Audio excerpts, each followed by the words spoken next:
നമസ്കാരം. 4K ന്യൂസിലേക്ക് സ്വാഗതം. പ്രതിപക്ഷ പാർട്ടികളെ ഒന്നടങ്കം വേട്ടയാടി ഇല്ലാതാക്കാനുള്ള മോദിയുടെ തന്ത്രം പാടെ തെറ്റിയിരിക്കുന്നു. മോദിക്കും കൂട്ടർക്കും അടി തെറ്റിയിരിക്കുന്നു എന്നതാണ് യാഥാർത്ഥ്യം.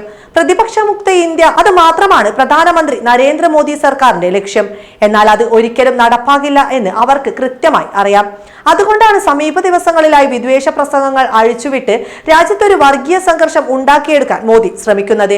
മാത്രമല്ല, പ്രതിപക്ഷ പാർട്ടികളെ തങ്ങളുടെ കൈക്കുള്ളിലുള്ള കേന്ദ്ര ഏജൻസികളെ ഉപയോഗിച്ച് കള്ളക്കേസിൽ കുടുക്കി അകത്താക്കുകയും ചെയ്യുന്ന തന്ത്രവും BJP പയറ്റുന്നുമുണ്ട്. അതിന്റെ ഏറ്റവും ഒടുവിലത്തെ ഉദാഹരണങ്ങളാണ് ജാർഖണ്ഡ് മുഖ്യമന്ത്രി ഹേമന്ത് സോറന്റെയും ഡൽഹി മുഖ്യമന്ത്രി അരവിന്ദ് കെജ്രിവാളിന്റെയും അറസ്റ്റ്. എക്കാലവും അരവിന്ദ് കെജ്രിവാളിനെ അഴിക്കുള്ളിലാക്കാമെന്ന് കരുതിയ BJPയുടെ മോഹങ്ങളെല്ലാം ചീട്ടുകൊട്ടാരം പോലെ ഇപ്പോൾ തകർന്നടിഞ്ഞിരിക്കുകയാണ്. ഇഡിക്കും BJPക്കും ഒരുപോലെ തിരിച്ചടി നൽകുന്ന ഒരു വാർത്തയാണ് ഇപ്പോൾ പുറത്തുവരുന്നത്. ലോക്സഭാ തെരഞ്ഞെടുപ്പ് നടക്കുന്നതിനാൽ മദ്യനയ അഴിമതി കേസിൽ ജയിലിൽ കഴിയുന്ന ഡൽഹി മുഖ്യമന്ത്രി അരവിന്ദ് കെജ്രിവാളിന്റെ ഇടക്കാല ജാമ്യം പരിഗണിക്കുമെന്ന സൂചന നൽകി സുപ്രീം കോടതി. ഈ മാസം 7-ന് ഹർജി വീണ്ടും പരിഗണിക്കുമ്പോൾ ഇതിന് തയ്യാറായി വരണമെന്നും എൻഫോഴ്സ്മെന്റ് ഡയറക്ടറേറ്റ് അഭിഭാഷകന് കോടതി നിർദ്ദേശം നൽകി. കോടതി മനസ്സിലുള്ളത് തുറന്നു പറയുകയാണ്.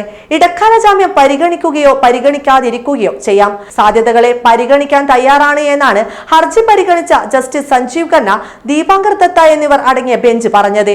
ഇടക്കാല ജാമ്യം അനുവദിച്ചാൽ കെജ്രിവാളിനുമേൽ ചുമത്താവുന്ന വ്യവസ്ഥകൾ എന്തൊക്കെയാണെന്ന് തീരുമാനിക്കാനും ഇഡിയോട് കോടതി ആവശ്യപ്പെട്ടിട്ടുണ്ട്.